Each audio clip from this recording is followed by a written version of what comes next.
ৰতন, কওকচোন ছাৰ। ৰতন, আজি তুমি কি সাধু কথা শুনিবা?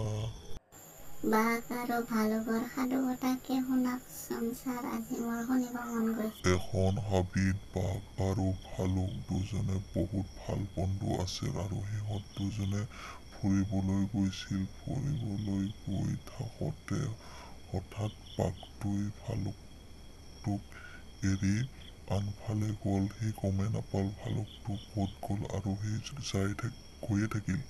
গৈ গৈ গৈ হঠাৎ সি পিছমুৰুকি দেখিলে যে তেওঁৰ লগৰ ভালুকটো নাই আৰু সি ভয়তে ইপানে বিচাৰিবলৈ ধৰিলে যে তেওঁৰ বন্ধুটো ক'ত গ'ল।